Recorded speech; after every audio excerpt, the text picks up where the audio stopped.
एक शाम कलमकारों के नाम।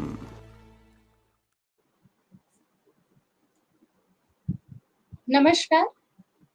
मैं पूजा श्रीवास्तव गाजियाबाद से माँ शारदे का अभिनंदन करते हुए इस मंच को नमन करते हुए कलम के जादूगर यूट्यूब चैनल के खास प्रोग्राम एक शाम कलमकारों के नाम में आप सबका स्वागत करती हूँ, अभिनंदन करती हूँ और इस मंच से जुड़े हर दर्शकों का दिल से आभार व्यक्त करती हूँ। दोस्तों, जैसा आप सबको विदित है कि हमारे फेसबुक समूह की प्रतियोगिता केकेजे साहित्य रत्न जो कि हर माह आयोजित की जाती है 3 चरणों में, और जो विजेता रचनाकार होता है उसे हम अपने इस प्रोग्राम में एज अ गेस्ट इनवाइट करते हैं और उनका साक्षात्कार करते हैं। तो दोस्तों, इसी कड़ी में हमारी जून माह की विजेता रही सुभद्रा मिश्रा मैम, जो कि आज के इस प्रोग्राम में खास मेहमान के तौर पे उपस्थित हैं। लेकिन इससे पहले कि उनको आपके सामने लाऊं, उनके बारे में चंद पंक्तियों से संक्षिप्त परिचय दे दूं आप सबको। सुभद्रा मिश्रा जी मधुबनी से बेसिकली बिलोंग करती हैं, लेकिन विगत कुछ वर्षों से वो दिल्ली में निवास कर रही हैं। हिंदी में उन्होंने स्नातक किया हुआ है। साहित्य में कुछ वर्षों से, बचपन से ही, हालांकि उनका कहना है बचपन से ही वो साहित्य में उनकी रुचि रही है और कई साझा संग्रह में, पत्र पत्रिकाओं में आपकी रचनाएं प्रकाशित हो चुकी हैं। मैथिली भाषा में एक पुस्तक प्रकाशित हो चुकी है। हिंदी भाषा में एक पुस्तक उनकी प्रकाशित होने वाली है। इसके लिए सुभद्रा जी को बहुत बहुत बहुत शुभकामनाएं। तो दोस्तों, आइए उनके बारे में और जानकारी लेने के लिए, उनके साहित्यिक सफर में और जानने के लिए उन्हीं की तरफ रुख करते हैं और मिलते हैं सुभद्रा जी से। नमस्कार। नमस्कार मैम। सबसे पहले तो हमारे आज के इस खास प्रोग्राम में आपका बहुत बहुत बहुत स्वागत है और केकेजे साहित्य रत्न विजेता बनने की मेरी और मेरे पूरे टीम के तरफ से आपको बहुत बहुत बहुत शुभकामनाएं मैम। जी धन्यवाद। और बोलिए बोलिए।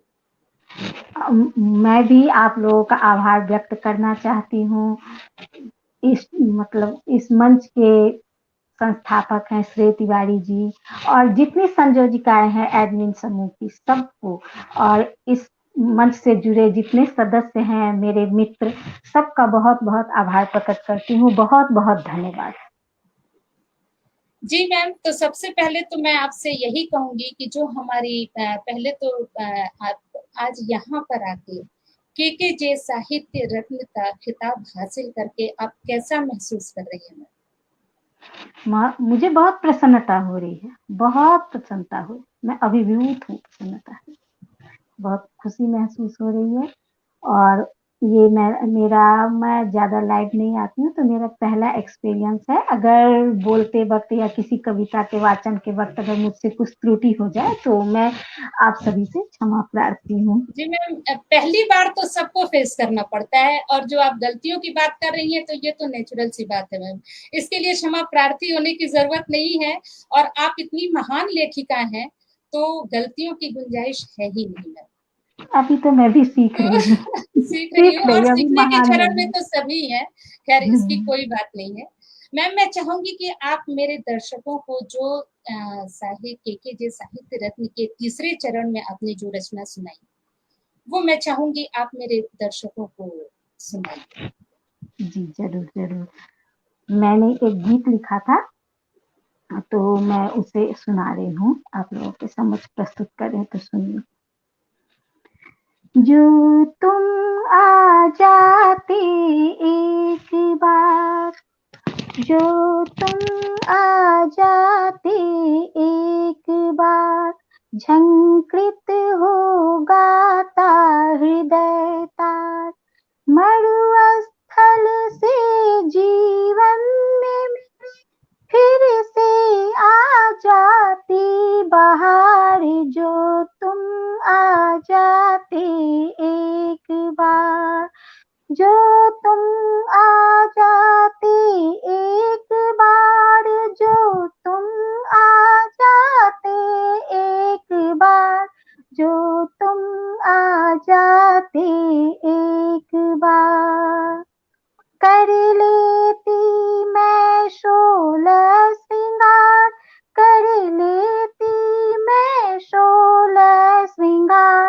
गाती कजरी गाती मल्हार, जो तुम आ जाते एक बार, जो तुम आ जाते एक बार, जो तुम आ जाते एक बार, जो तुम आ जाते एक बार, नैनों से चला कर मैं कटार, घायल करती तुम्हें मेरे प्यारे, जो तुम आ जाते एक बार, बाहों में तेरी बाहें डाल, स्वप्नों को मैं देती आकार, जो तुम आ जाते एक बार, जो तुम आ जाते एक बार, जो तुम आ जाते एक बार, जो तुम आ जाते एक बार, नैनों में भरी करी छवि तुम्हारी, नैनों में भरी करी छवि तुम्हारी, जाने नहीं देती अब की बार, जो तुम आ जाते एक बार, नैनों में भरी करी छवि तुम्हारी, जाने नहीं देती अब की बार, जो तुम आ जाते एक बार, जो तुम आ जाते एक बार, जो तुम आ जाते एक बार, जो तुम आ जाते एक बार। नमस्कार। बहुत बहुत बहुत सुंदर, प्रेम रस में सराबोर ये कविता, और सामने वालों को क्यों नहीं प्रभावित करेगा। आज जिसकी बदौलत आप यहाँ हैं, तो ये प्रमाण है आपकी लेखनी का कि आप यहाँ हैं। बहुत सुंदर रचना है। और इसी के साथ एक दिमाग में यही चल रहा था कि केके साहित्य रत्न की जो तीसरी चरण की हमारी बारी होती है, उसमें हम रचना के साथ साथ वीडियो भी मंगाते हैं। तो वीडियो में मंगाने का कहीं हद तक मकसद ये होता है, रचना के साथ साथ रचनाकार के प्रस्तुतिकरण में भी निखार है, जो कि महत्व रखता है। इस पर आप क्या बोलना चाहेंगे मैम? मैं तो प्रत्यक्ष प्रमाण है, अगर मैं ये गीत आपको लिख कर देती और मैंने प्रस्तुत किया, दोनों में कितनी अंतर है ना? बहुत बिल्कुल बहुत बिल्कुल। अंतर। तो जी हमारे इस जी बोलिए बोलिए। तो मतलब रचना, अगर मैं कोई रचना लिखकर पोस्ट करती हूँ, उसे आप अपने भाव से पढ़ेंगे, उसमें मेरा भाव प्रकट नहीं हो पाएगा, मैंने जिस भाव से उसे लिखा था। और जब मैं उसे प्रस्तुत करूंगी अपने शब्दों में देकर, अपनी आवाज देकर, तो उसमें मेरा भाव प्रस्तुत होगा। तो बहुत अंतर है, बहुत उससे अंतर है। रचना मतलब निखर कि कर आती है। प्रस्तुतिकरण बहुत महत्व रखता है बहुत एक महत्व रचनाकार के रखता लिए, है। रचना के साथ साथ। जी जी बहुत बिल्कुल सही कहा आपने मैम। और आपकी रचना और प्रस्तुतिकरण दोनों ही कमाल की है। और इसी के साथ मैम हम जानना चाहेंगे जी, हमारे दर्शक आपसे ये जानना, आपके साहित्यिक सफर के बारे में जानना चाहेंगे कि आप लेखन की दुनिया में, साहित्य जगत में आपने कब अपना पहला कदम रखा? लेखन के दुनिया में मैं छोटी थी और मेरे पिताजी शिक्षक थे, वो भी हिंदी के टीचर थे। तो मैं अपने पिता के व्यक्तित्व से बहुत ज्यादा प्रभावित थी। जैसे बच्चों में होता है, माता पिता दोनों में से किसी का एक का तो प्रभाव पड़ता है। तो मैं पिताजी के व्यक्तित्व से बहुत प्रभावित थी, उनके साथ रहती थी। और पिताजी ने घर में एक लाइब्रेरी खोल रखी थी, अलमारियों में सजाकर वो पुस्तकें रखते थे, वो लिखा करते थे, वो भी लिखते थे। मेरे पिताजी भी टीचर थे, साथ में अवसर मिलता था तो लिखते थे, तो मैं देखती रहती थी। तो मेरा भी मन करता था मैं बाबूजी के साथ लिखूं। तो फिर जैसे मैं बड़ी होती गई, धीरे धीरे उनके व्यक्तित्व से तो मैं पहले ही प्रभावित थी। तो अवसर पाते ही मैं उनकी लाइब्रेरी से किताबें निकाल लेती थी और उनको पढ़ा करती थी, जो कि साहित्य की पुस्तक हुआ करती थी, हिंदी की पुस्तक थी सारी। तो फिर ऐसे मेरा रुझान बढ़ा लिखने की तरफ। तो मैं ना लिखती थी, तो पिताजी अक्सर मना करते थे, पढ़ाई पर ध्यान दो। ये सब नहीं मतलब है अभी, इसमें अभी नहीं, इसमें कोई कैरियर नहीं है, तुम पढ़ो। फिर भी मैं करती थी, तो एक दिन पिताजी ने मुझे पकड़ लिया, तो फिर उन्होंने मुझे प्रेमचंद्र की एक छवि दिखाई और उन्होंने कहा देखो ये कितने बड़े हैं, तुम तो अब जान गई हो, इनको पहचान गई हो, कितने बड़े साहित्यकार हैं, इनकी मतलब स्थिति देखो, तो पहले पढ़ो और इसको सेकेंड चॉइस में आप रखो, लिखो, आपको अच्छा लगता है तो लिखो, पर इसको सेकेंड चॉइस मतलब पहले आप पढ़ो। तो फिर इस तरह से मैं पहले कुछ कुछ लिखती थी, फिर जैसे विवाह हुआ, गृहस्थ आश्रम में मेरा प्रवेश हुआ तो छूट गया था। फिर जब बच्चे बड़े हुए, सब अपने अपने कैरियर बनाने में निकल गए, जीवन पथ पर अग्रसर तब हुए, इधर आ पाई। फिर मैं अकेली बिल्कुल। वही की वही खड़ी रह गई, मैंने लिखा भी है एक, मैं अकेली वही की वही खड़ी रह गई।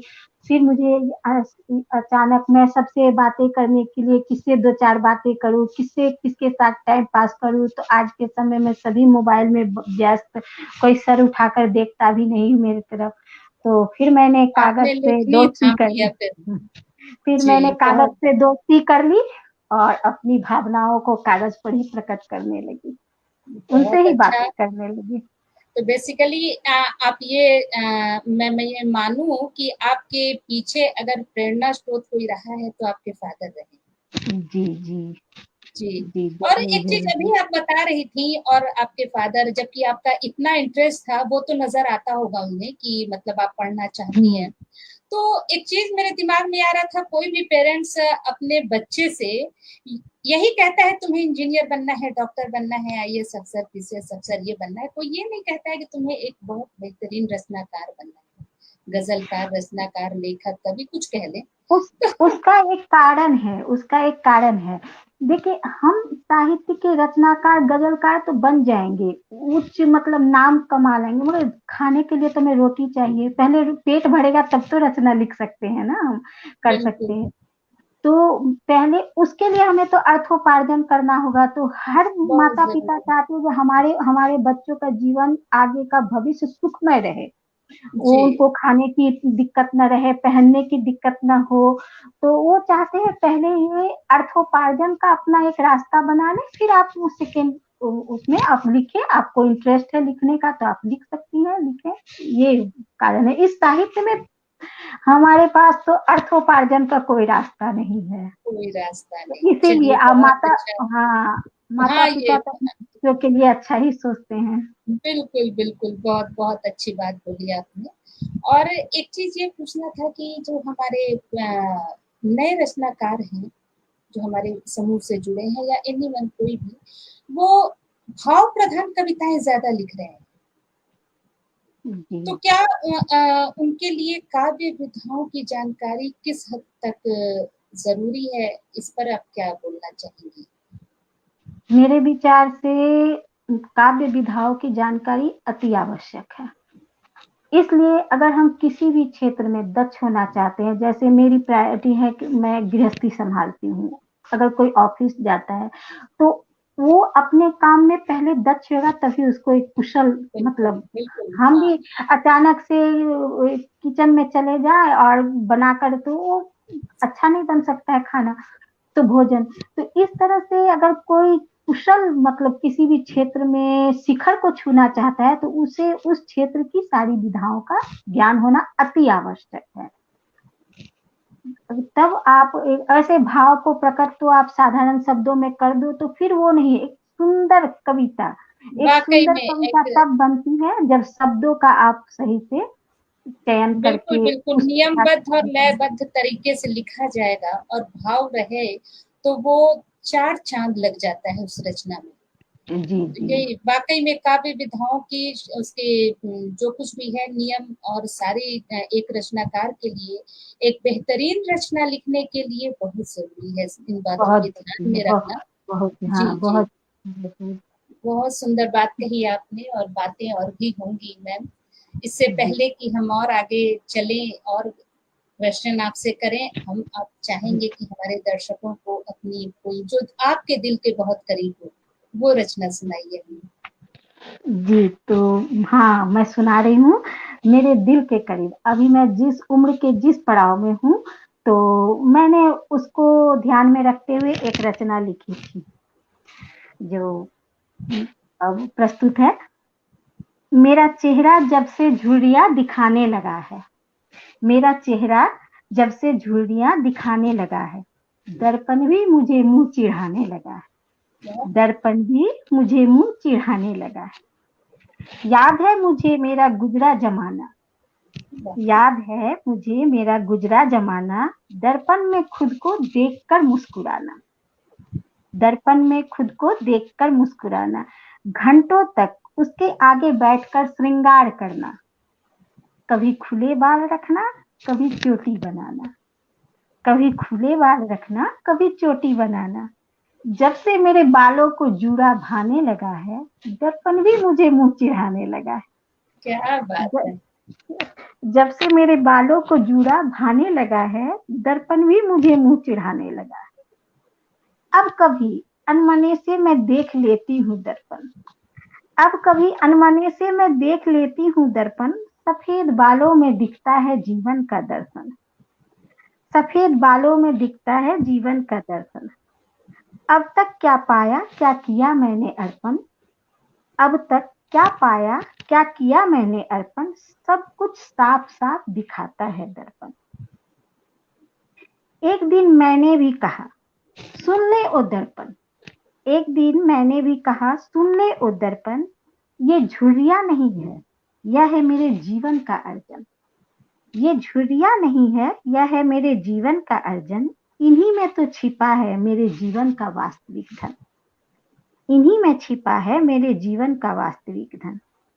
झुर्रियों का आगमन मेरा आत्मविश्वास बढ़ाने लगा है, झुर्रियों का आगमन मेरा आत्मविश्वास बढ़ाने लगा है। अब दर्पण भी मुझे देख मुस्कुराने लगा है, क्या अब बात है, दर्पण भी बहुत मुझे सुंदर। देख, ये एक ना निराशा से आशा की ओर है। बिल्कुल बिल्कुल सही बात है। अब दर्पण भी मुस्कुराने लगा है, शुरू में हाँ, मुंह जब चिढ़ाता मैंने था। जब मैंने जी, अपने आत्मबल को मजबूत किया, मैंने ये किया जो ये झुर्रियां नहीं है, ये तो बिल्कुल मेरा ये क्या कहता हमारे है उम्र ज्ञान का है, अनुभव है, जो अब तक का सफर अनुभव हमने तय है। किया उसका ये हाँ, अनुभव है। तो दर्पण भी मुस्कुराने लगा है तो आपके अब हाँ, आत्मविश्वास को देखकर। अब बहुत ये हाँ, सुंदर। आत्मविश्वास को देखकर जब मैंने अपने को खुद को स्ट्रांग बनाया, उसी झुर्रियों में अपनी काबिलियत निकाल ली, तो अब दर्पण भी मुझे बिल्कुल, सामने देखकर मुस्कुराने मेरे लगा। ख्याल से इस हमारी जो आपके उम्र के और हमारे उम्र के लोग जो ये रचना आपकी सुन रहे होंगे, जो सुनेंगे तो निश्चित ही वो आपकी भावनाओं से कनेक्ट कर पाएंगे। और जी, बहुत बेहतरीन जीवंत रचना है ये, और आपने यही तो यथार्थ को बयां किया है और एक संदेश भी दिया है। बहुत सुंदर रचना। यही और तो एक रचनाकार के लिए आप अभी कह रही थी ना, आप क्या संदेश देना चाहेगी, सामने वाला सुनकर महसूस करे अरे ये तो मेरी कहानी है, अरे बिल्कुल वाह, बिल्कुल तो वो रचना सार्थक होती है। एक बिल्कुल सही बात। अर्थपूर्ण रचना, हाँ, एक अर्थपूर्ण रचना बहुत जरूरी है। बहुत जरूरी है, और वाकई में आपकी रचना में आपने पूरा जान डाल दिया है। बहुत सुंदर रचना, धन्यवाद, और बहुत धन्यवाद, तारीफ के काबिल है। मतलब मैं क्या बोलूं इस चीज के लिए, बेहतरीन है। और धन्यवाद। लोगों के दिलों तक जो हमारे दर्शक देख रहे होंगे जरूर कनेक्ट करेंगे आपकी भावनाओं से। जी जी, और धन्यवाद। जी, इसी के साथ मैं आगे चलती हूँ और पूछती हूँ कि सुभद्रा मैम, हमारे फेसबुक समूह से बहुत सारे और बहुत ही बेहतरीन रचनाकार जुड़े हुए हैं हमारे जी व्हाट्सएप ग्रुप में, फेसबुक ग्रुप में। जी जी एक से एक उम्दा लेखन है, कोई गजल में दुकान कविताएं, नुक्ता छंद जो भी लिखते हैं तो बहुत सुंदर है। आप क्या किसी का नाम लेना चाहेंगी कि जिसकी रचना से आप प्रभावित होती है? प्रस्तुति हो, रचना हो, जो भी हो।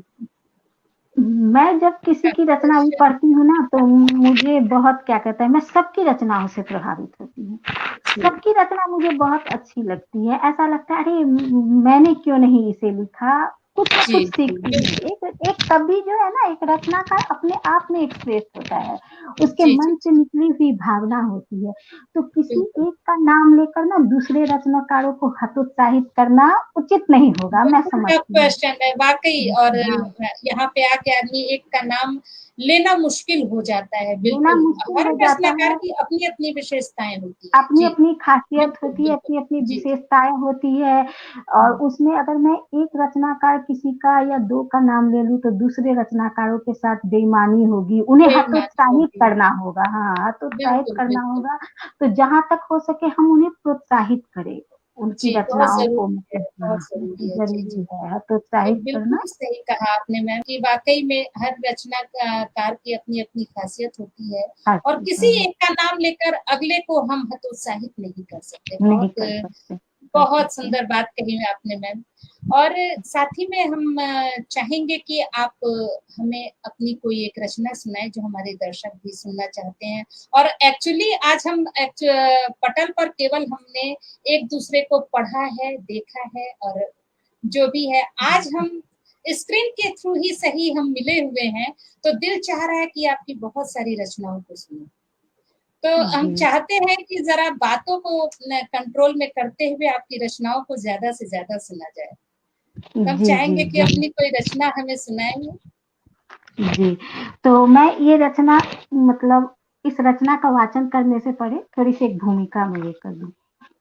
मैं अक्सर एक रचनाकार का है, वो जब भी अपने घर के कामों से उसे फुर्सत मिल जाती है, तो वो अपने रचना मतलब सृजन करने में लगा हुआ रहता है। तो इस वजह से मेरा कहीं जाना-आना कम होता है।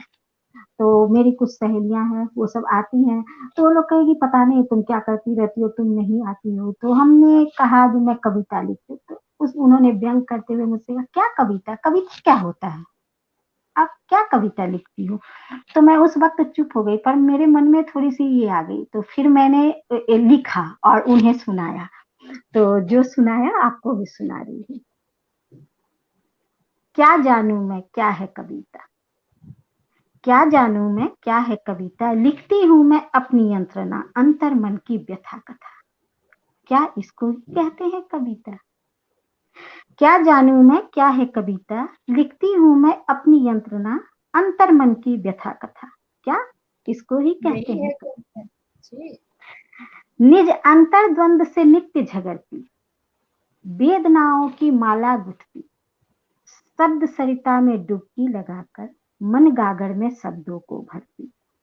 निज अंतर्द्वंद से नित्य झगड़ती, वेदनाओं की माला गुथती, शब्द सरिता में डुबकी लगाकर मन गागर में शब्दों को भरती।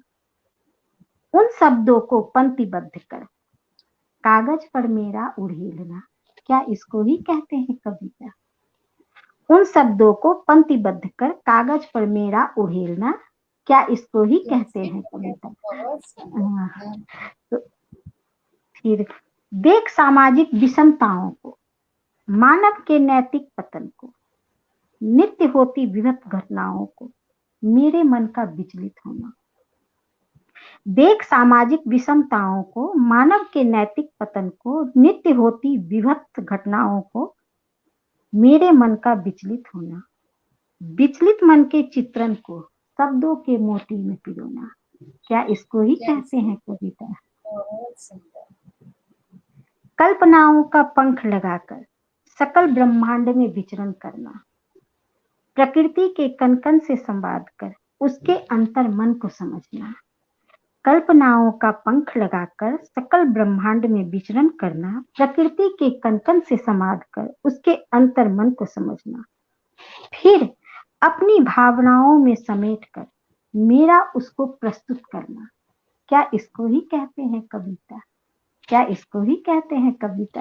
तो उन लोग सब ने जी, कहा हाँ यही तो कविता है इसी को इसी को कहते कहते हैं हैं कविता। वाक़ई में कभी मन कहाँ-कहाँ चला जाता है और सही बात है, कहीं भी कोई घटना होती है, कुछ भी चाहे वो राजनीतिक ले लीजिए या सड़क हादसे पे कुछ भी आता है, तो मन में जो भी भाव आते हैं, उसको पंक्तिबद्ध करके आदमी कविता ही तो रचता है। प्रकृति से हम्म, संवाद कीजिए, चाहे आप नील गगन में विचरण कीजिए, कुछ भी करिए, तो कहते हैं ना कभी मन कहाँ-कहाँ पहुँच जाता है। तो बहुत जहाँ सुंदर आपकी पंक्तियाँ, शब्द संयोजन बहुत सुंदर। मतलब मैं सुनी और अभी मेरे दिमाग से हट भी गया मैं क्या बोलूँ उसके लिए। बहुत सुंदर रचना आपकी और क्या ऐसा इसी है को ना, कविता जी, जी। बोलिए, ऐसा है बोलिए। एक कवि की लिखी हुई कविता ना उसके जीवन से ही केवल प्रेरित नहीं होती है, वो कण-कण से बातें करता है, बिल्कुल, बिल्कुल, उसकी कड़-कड़ से बातें आस-पास करता है, कल्पनाओं में विचरण करता है हाँ, करता और है, तब जाकर बिल्कुल, बिल्कुल, कल्पनाएँ भी बहुत ही गहरी होती हैं, जो बहुत जी, बेहतरीन रचनाकार होते हैं, उनकी कल्पनाओं में भी बहुत गहराई होती है। तो जी, वाक़ई में एक बेहतरीन रचना बनने के लिए जितना अध्ययन की ज़रूरत है, उतना ही कल्पनाओं को भी करने की ज़रूरत है। जी, तो जी। बहुत सुंदर आपने अपनी रचना में लिखा है, कविता पे बहुत सारी और कभी-कभी पढ़ते हैं तो मतलब मेरे ख़्याल में आता है कि ऐसा भाव मेरे दिमाग में क्यों नहीं आया? जी, मुझे भी आता है, मैं तो भी बहुतों को कविता पढ़ती हूँ ना तो मैं बिल्कुल, अरे ये तो मैं भी कहना चाहती हूँ पर क्यों नहीं कह पाई, लेकिन अभी तक क्यों ऐसे नहीं कह होता है। पाई, क्यों नहीं मेरे दिमाग में आया? तो बहुत सुंदर हुँ, रचना आपकी मैम। और इसी के साथ आगे चलते हुए मैं आपसे ये क्वेश्चन है मेरा कि आप और भी पटल से जुड़ी हैं और भी मंचों से जुड़ी हैं, तो हमारे कलम के जादूगर में क्या ख़ासियत है, जो उन पटलों से इनको अलग करता है? ख़ासियत तो है, बहुत सारी ख़ासियत है, पर मैं अभी यहाँ मुख्य रखना चाहती हूँ। इस पटल पर ना मुझे अवसर मिला, जैसे मैं कविता लिखती हूँ तो 10 दिन, 1 हफ्ता, 1 सप्ताह ऐसे समय मिलता है लिखने के लिए ताकि हम एक परिष्कृत रचना पेश कर सकें आपके समक्ष और उसमें हम समय दे सकें। और दूसरा आप लोगों का एक मतलब संचालक मतलब आप जो हैं एडमिन से वो ना उनकी एक है यहाँ ना किसी की ये नहीं चलती है जो ये हमारे बहुत करीब हैं तो उनकी रचना चाहे जैसी भी हो पर उनके आप श्रेष्ठ रचनाकारों को नीचे से चुनकर ऊपर खींचती हैं, उनको लाती हैं। जिनकी जी, कविताएँ वाक़ई में बहुत अच्छी होती है, वो आगे आते हैं। तो मुझे ये चीज़ बहुत अच्छी लगी और कितनी बहुत सारे मंचों से मैं जुड़ी हूँ, वहाँ रात को आपको दे दिया जाएगा और कल आपको 8 बजे तक, 9 बजे तक कविता पेश करना है। तो फिर वहाँ ना हमारी उसमें रचनाएँ ना वो उत्कृष्ट नहीं हो जी, जी, पाती है। बिल्कुल, कवि बिल्कुल, उसको कविता एक बस ये साधना है है, कि हमें हाँ, बिल्कुल, बिल्कुल। एक बस चंद साधना है। पंक्तियों में लिख कर और उसको वहाँ प्रेषित कर देना ही नहीं होता है।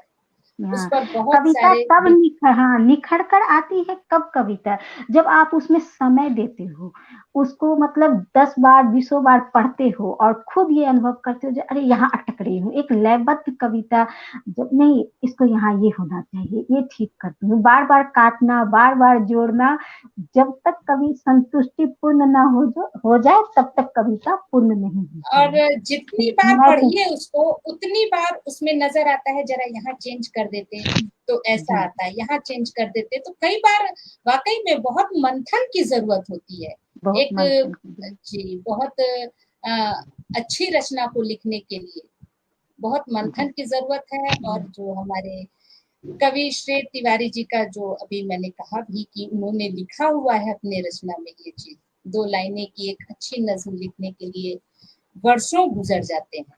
तो सही गुज़र बात जाते है। बिल्कुल, बिल्कुल।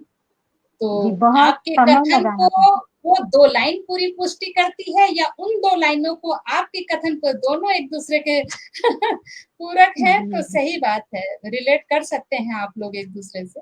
तो बहुत जी, सुंदर आपके भाव बहुत सुंदर और आपसे मिलकर, आपके साथ यहाँ पे बैठकर वार्तालाप जो हमारे बीच हुआ, बहुत अच्छा लगा मैम और आप हमारे बीच में यहाँ अपना अमूल्य समय निकाल कर हमारे निमंत्रण पर यहाँ आई और हमारे मंच की गरिमा बढ़ाई आपने। इसके लिए आपका बहुत-बहुत धन्यवाद मैम। जी, आप चलते-चलते लोग का लास्ट जी, जी, बोलिए, आप बोलिए। सबका भी बहुत-बहुत धन्यवाद, आपने मुझे इस मंच पर बुलाया, मुझे सम्मान दिया, बहुत-बहुत धन्यवाद आप लोगों का भी।